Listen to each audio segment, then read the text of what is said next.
have a proposal because we need to. Chairman, you want to make some comments? We are glad to be here to consult with you and your executive. Discharge and all the other things, but Raise your issues and part of the agenda. MDC, the regulator, Waziri here had work. Yes, because what the citizens of Kenya are contributing.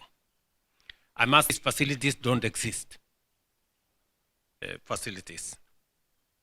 Reconcile our records because there are some CHPs that we have asked you to. So let me first prosecute what I have, but yes. I will take into account 4 and 5. Now, the facilities that we all had agreed that the private facilities got more money and did all the resources now that are going from SHA, but now we are paying for sub-health to a digital platform and those kind of things. There is still some lag of partners who are. I have a couple of subjects that I want us to discuss, because more so that are important to every county. I have received, we try and work together for the benefit of the people of Kenya. Gladys Wanga for hosting us in Homa Bay. I use this occasion to congratulate. She will play a very important role in. We have a proposal because we need to. Chairman, you want to make some comments? We are glad to be here to consult with you and your executive. Discharge and all the other things, but raise your issues and part of the agenda. MDC, we have a proposal because we need to. Chairman, you want to make some comments? We are glad to be here to consult with you and your executive. Discharge and all the other things, but raise your issues and part of the agenda. MDC, the regulator, Waziri here had work. Yes, because what the citizens of Kenya are contributing. I must. These facilities don't exist. Facilities. Reconcile our records because there are some CHPs that we have asked you to. So let me first prosecute what I have, but yes. I will take into account 4 and 5. Now, the facilities that we all had agreed that the private facilities got more money and did all the resources now that are going from SHA, but now we are paying for sub-health to a digital platform and those kind of things. There is still some lag of partners who are. I have a couple of subjects that I want us to discuss, because more so that are important to every county. I have received, we try and work together for the benefit of the people of Kenya. Gladys Wanga for hosting us in Homa Bay. I use this occasion to congratulate. She will play a very important role in. Very actually straightforward. The issue is we had 3 funds there. The chief, which is the Social Health Insurance Fund, which is a contribution, and that was going on, and people who are admitted were actually getting services.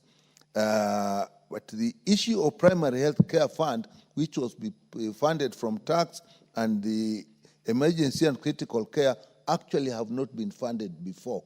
And as you have indicated, we have had earlier, we have had 13 billion for primary care fund and 10 billion for emergency critical and chronic care fund. So with that, if the ministry and in working in coordination with the county government, particularly for the primary health care fund, the complaints of outpatient and level 2 and level 3 in regard to SARS should actually be resolved. And people should actually now register because with that, we expect that it should work. The other issue in the sector is the issue of availability of drugs and equipment.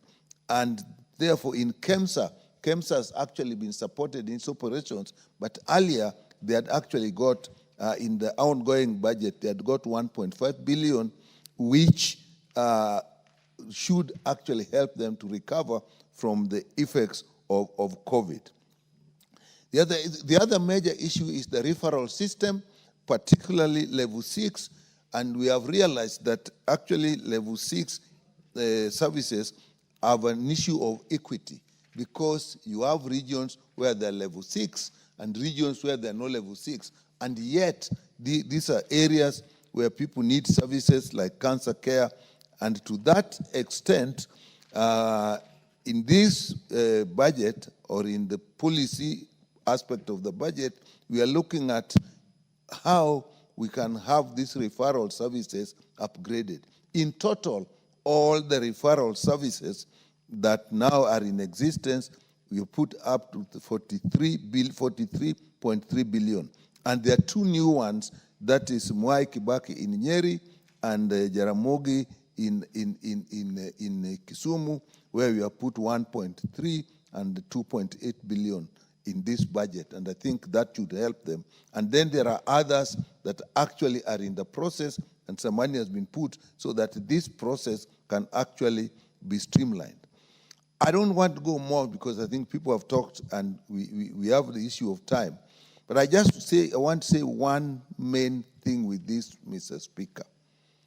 The health services in this country, particularly public health services, are to a large extent in the domain of the county governments.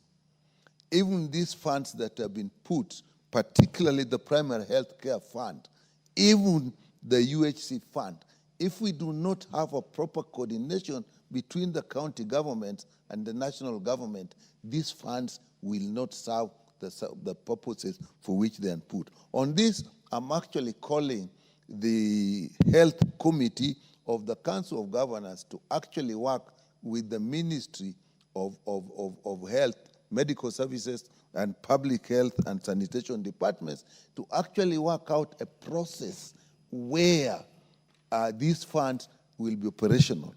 For example, the 13 billion in primary health care fund, if applied properly, should actually support level 2, level 3, and outpatients.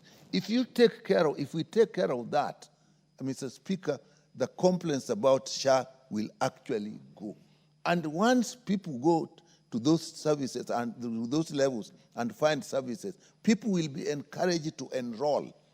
But if there are complaints that they are going and they're not getting services, and to that extent, we have the Facility Improvement Fund, which is going to support level 2, which is level 3 Facility Improvement Fund, and that is where we expect that the 13.3B will have a system that brings that money to that level.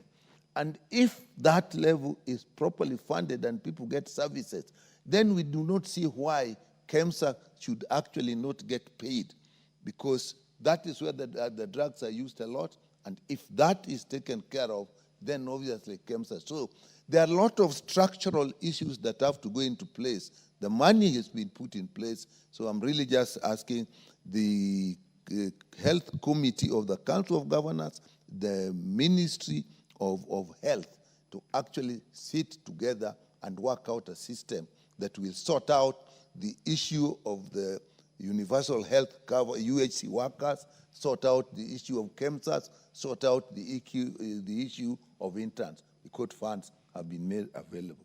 With that, Mr. Speaker, I support. Honorable Anthony Oluoch will be followed by Honorable Mukunji, the MP for Manyata. Then Honorable Wilberforce Oundo, to be followed by the Honorable Kiarie.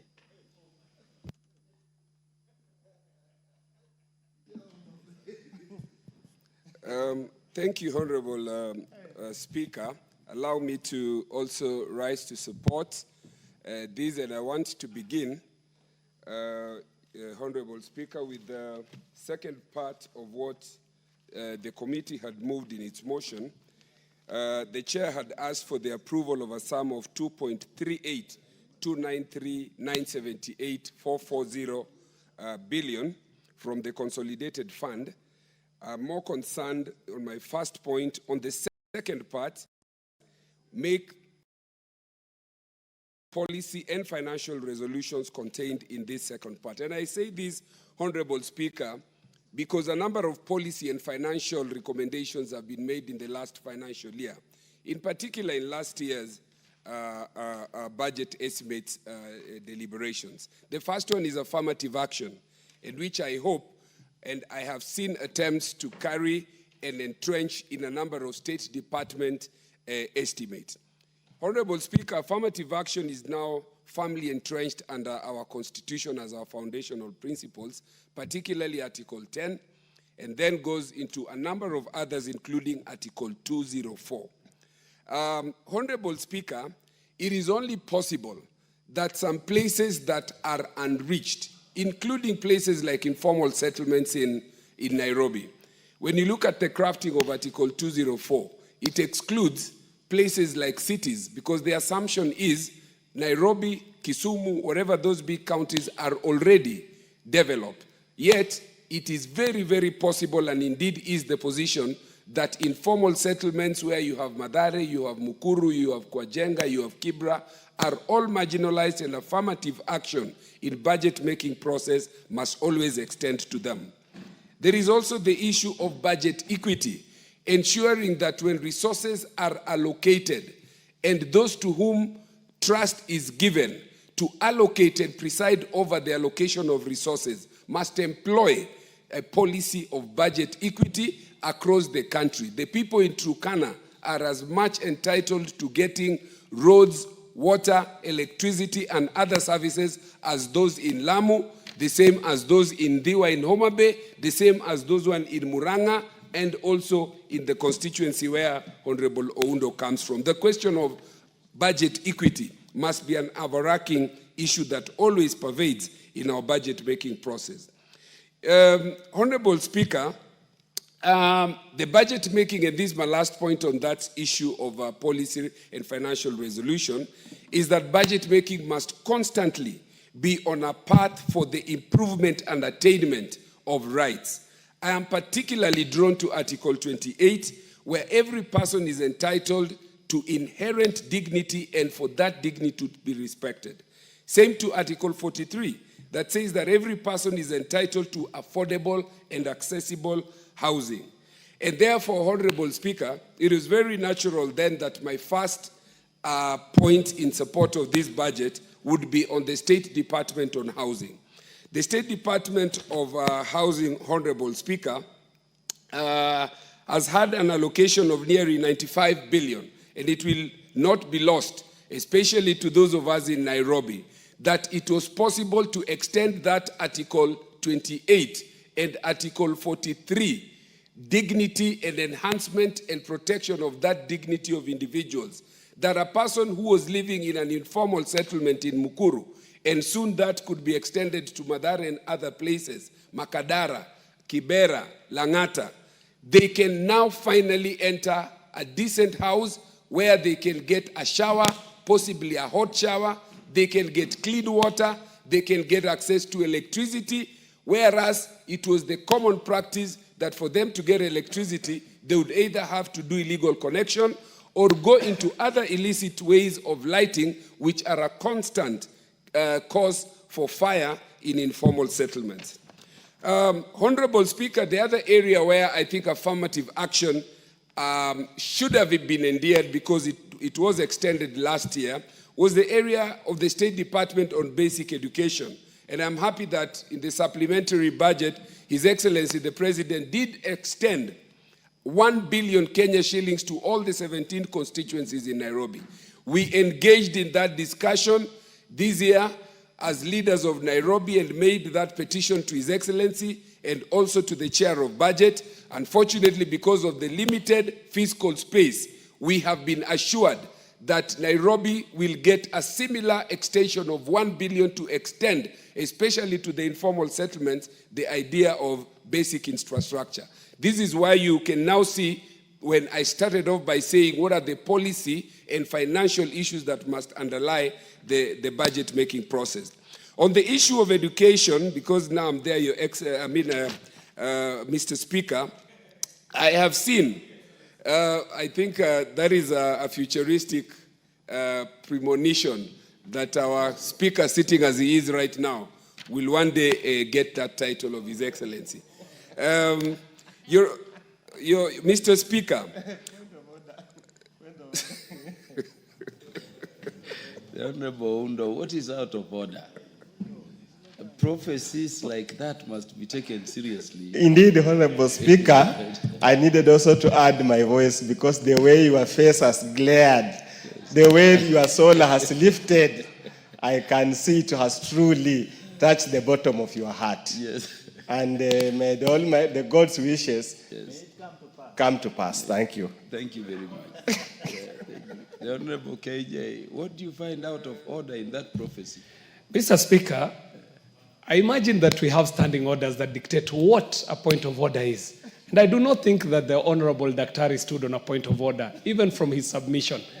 Mr. Speaker, what was said by the Honorable Member for Mathare is only possible today, after we have been able to make it clear to Kenyans that anybody in this country can rise to the highest seat in office. And Mr. Speaker, this is only possible within this broad-based government, Mr. Speaker, that has given opportunity to any member of this country to feel part, not only of the country, but also part of government. So, Mr. Speaker, the dreams that are being prophesied by the Honorable Member Wakili Oluoch are possible. And all I would like to say is that those dreams are very, very valid. And if it so happened, then we shall have the brain power that we were talking about, the tyranny of Akili from Homa Bay, rising to a high position of power. But to my mind, Mr. Speaker, what Dr. Oundo rose on was not a point of order as stipulated by our standing orders. I thank you, Mr. Speaker. Honorable KJ, the Honorable Dr. Oundo merely confirmed that that prophecy appeared to rest very well in my soul. Yes, precisely. So there is nothing out of order. Honorable Watch, you will continue. Thank you, Honorable Speaker. And so I wanted to conclude that point by talking to the question of capitation. I see that about 90 billion has been put on the question of capitation. And just like CDF, I think the issue is usually half the question of allocation, but secondly, a question of exchequer.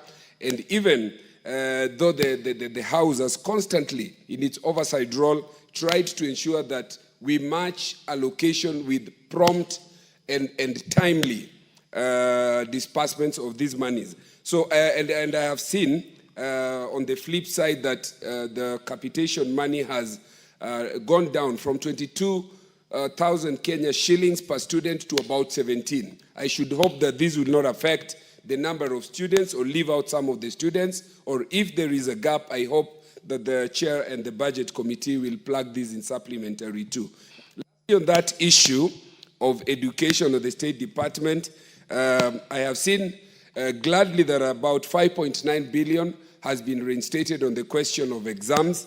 There is still a shortfall of 6 billion, and hopefully this will be able to be flagged. There is also about 7.5 billion on the confirmation of intern teachers. The only issue that I want to request that we must ensure that is done is a question of equity, one of the three policy issues that I said should underlie our budget-making process, so that the teachers and the distribution of this opportunity to have teachers extends to people in far-flung areas and people who historically have not had similar amounts and numbers put and extended to them, can also have proper TSC teachers, as opposed to relying on BOG teachers, as is the case in some of the constituencies, including Mathare. And I know also of my good friend, Honorable TJ Kajwang. I wanted to speak on the State Department for Infrastructure. And Honorable Speaker, one of the key issues that I've raised also here in relation to the question of equity.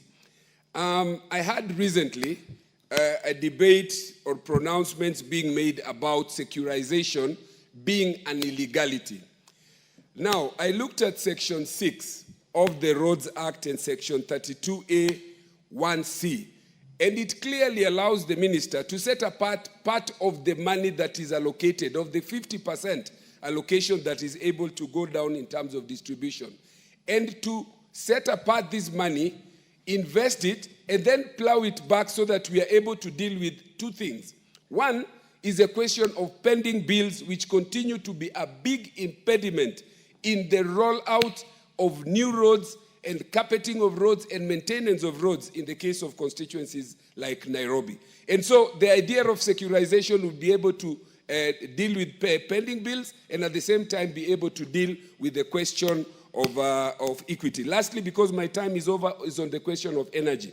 I cannot fail to thank the committee and Honorable Atandi that through the intervention of His Excellency, you are able to extend 500 million that informal settlements, including my own constituency, Mathare, where one ward with 30,000 people has not seen electricity for the last 7 years, can now be able to have a last mile connection. And I also see that RAREC will be able to implement this. Also on this, and this is my final point as a support, 670, is it million or billion, on electrification of constituencies. I hope this will be divided equitably so that we are able to have street lights and high mast in order to enhance security in our constituencies. I thank you and I support the budget making process and the estimates by the committee. Thank you, Speaker. The Honorable Mukunji. Thank you. Thank you, Honorable Speaker. I also rise to give my contribution. Honorable Speaker, I also want to take toll and congratulate the chair and the committee. This is never an easy job to actually work on the budget of the country. But first, Honorable Speaker, I want to first clearly indicate that we are talking of close to 900 billion in our deficit in this year's budget, Honorable Speaker. And it is important to say that I believe we need to change how we work on these budgets in a way that if we fell short in our previous years through our collections, we need to take that into considerations and work within our means, Honorable Speaker. And since we are talking about a budget of close to 3 trillion, it tells you, Honorable Speaker, we have actually just expanded our consumption as a country. And Honorable Speaker, I also want to take note that when we talk of deficit, there are so many other things that are not included, including matters to do with pending bills, and now the current issue we are normally hearing about secularization of fuel levy and most likely other levies. Honorable Speaker, I want to take note of pending projects.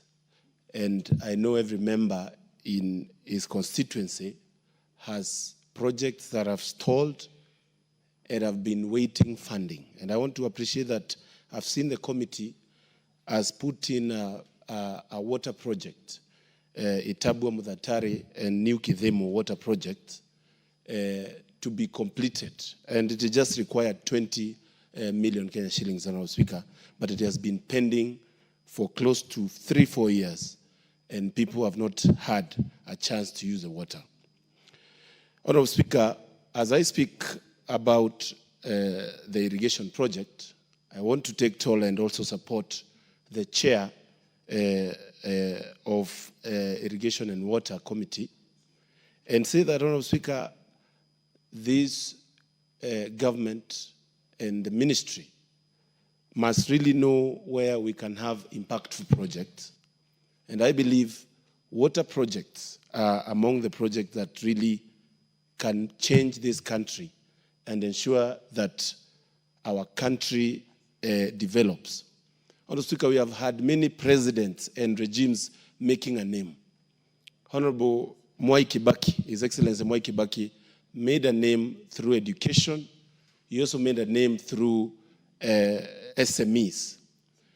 His Excellency Uhuru Kenyatta has obviously made a name in the infrastructure of this nation.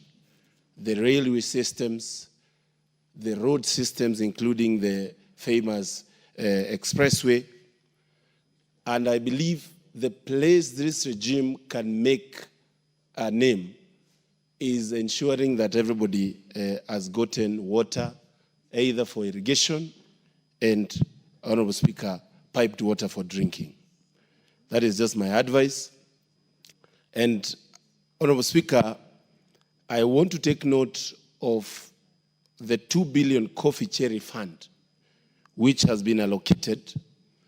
And, Honorable Speaker, I want to say that there is a pending issue on what I would call waiver of our coffee factory debts that has been a promise for years.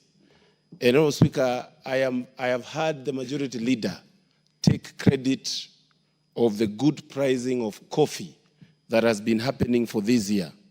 And I want to correct him and say that, yes, we have had good prices for coffee, but where the government can make an impact is not to take credit of the good pricing, but to ensure the longevity of the good pricing through ensuring that the factories are free of debt, as it is happening in the sugar farming areas, Honorable Speaker. Honorable Speaker, I have seen a lot of usage of money in empowerment. Honorable Speaker, I have seen leaders led by the Deputy President moving around doing some empowerment programs. And I was very keen to check whether there is an allocation in the budget for that program. And to my shock, I've not seen any, Honorable Speaker. I've seen only 4 billion that has been allocated to the youth ministry, and I believe that is not enough to even cater for empowerment together with the wages. Honorable Speaker, I want to actually... The Honorable Mukunji, do you need information from Honorable Watch? No, I don't need information because of time, Honorable Speaker. Well, I'll talk to my good friend, Honorable Alwatch, on the side. But, Honorable Speaker, as I continue, I want to say that we need equity in sharing of our budget. And I want to actually differ with many speakers that have said budget committee in the previous years has been skewed. Honorable Speaker, where we are having a skewed budget is when we make a budget in this House, but then somewhere else we have other new places where there is allocation of resources. And this has made only the places that some people have visited to be the ones that are actually getting the resources. I would like to call upon this House to take charge of the budget, where every constituency is represented, except the constituencies that are waiting to do by-elections. And if we do that, Honorable Speaker, I believe we'll be sharing our resources fairly in almost all areas. Honorable Speaker, on education, I want to say that I was speaking to a number of teachers for the last 2 days. And I was shocked to hear there is interference in the NEMIS program that we use to allocate money. And Honorable Speaker, I know you are shocked when you heard there is a school that got 87 shillings through NEMIS. And this is because I'm told head teachers upload names of the student, but then within a minute they are removed. And this has made the NEMIS system to be unfair to some of the areas and some of the schools. Honorable Speaker, it's good as we allocate money for capitation to actually take charge of an audit of the NEMIS program. Honorable Speaker, I want to talk about the new funding model. And Honorable Speaker, right now we have allocated close to around 97 billion. Honorable Speaker, this program, the new funding model, by the time this country goes fully into the new funding model, we are going to need close to 350 billion to run that university program. I want to call upon this House to actually take stock, and please, we would like, when we see something is not sustainable, to look at how we can reduce and ensure that we don't have a new funding model where students are staying in the universities without very clear ways of paying their school fees. Honorable Speaker, at this juncture, I want to say, of course, CDF has been a game changer when it comes to bridging the gap in the education sector. And I want to put my words there that that is fund that we should fight tooth and nail to protect. Honorable Speaker, as I talk about housing, and I have taken note of Honorable Member from Madare, I also want to say that these are resources that we need to expand their usage. Honorable Speaker, why housing cannot be a major club accolade from many Kenyans is because housing are a very personal development agenda. Honorable Speaker, I call upon us to look at how we can amend that law and allow areas that need water to get water, others that need houses to get houses, others that need of electricity to get electricity, so that, Honorable Speaker, we can be able to ensure every part of the country feels value for the resources that they are cut through levy, Honorable Speaker. As I conclude, Honorable Speaker, the police force has had an increment in what they are getting. But I want to say that it is good that... is out of order, Honorable Anthony Lodge. I apologize because I see you had already almost wind up, for I deliberately waited for you to finish. I am on my feet. I'm on the point of order. Is it in order, Honorable Speaker, for the Honorable Member to attempt to limit the rights and put a hierarchy that would place the housing needs of my constituents and those of KJ and informal settlements, to put the water needs of his constituency over mine? Would it be in order when this is under Article 28 on the question of dignity and Article 43 of the Constitution? Secondly, on the point of order, was it in order to mislead this House that the Deputy President has been running around on empowerment project without a budget? This is both a point of order and a point of information, because I sit in the Education Committee. The program the Deputy President is going around doing is called a National Youth Empowerment and something. What is the other name? Yes. And there is a budget under the State Department of MSME on that one. It is a co-funded project between the World Bank and the government of Kenya. And so there is money and a budget to run off, and it is not, is it in order that the member continues to mislead this House? Thank you. Honorable Mukunji. Honorable Speaker, you have to be fair. Those are statements duly attributed to you, and you want to clarify or withdraw them.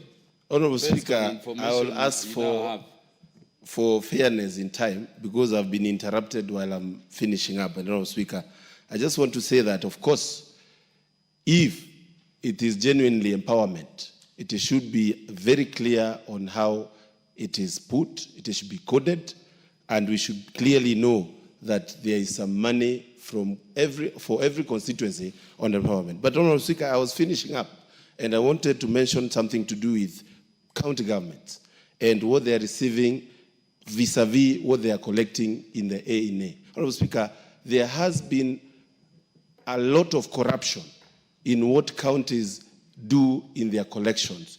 And that is why there is a big burden, Honorable Speaker, when it comes to the resources they need from the national government. I would call upon this House to come up with more stringent measures to ensure counties' ANA is not misused, and automation of it must be mandatory, Honorable Speaker. I rise to support. And Honorable Speaker, among what I was dictating on housing is what I would call the common user projects that touch on lives of everybody. That is roads, electricity, and water. And everybody needs that. Honorable Speaker, thank you very much. Is it Honorable Dr. Wilberforce Oundo? Thank you, Honorable Speaker. Honorable Speaker, this report is pursuant to this floor of the House, pursuant to Article 221 of the Constitution, that requires the committee to deliberate, hold public participation, and submit its report and recommendations to this House. So it's proper in this House, and that's why we are debating on it. Honorable Speaker, and let me also congratulate my neighbor for presiding over his first report in this matter, even though, let me admit, there's nothing earth-shaking, there's nothing so innovative, there's nothing so departure from the old ritual that's being presented here today. But be it, I know his hands are tied, just like anybody else. I hope it was our own government under the Raila Amolo Odinga, where our hands will be unshackled and will make all the major issues that we need to put into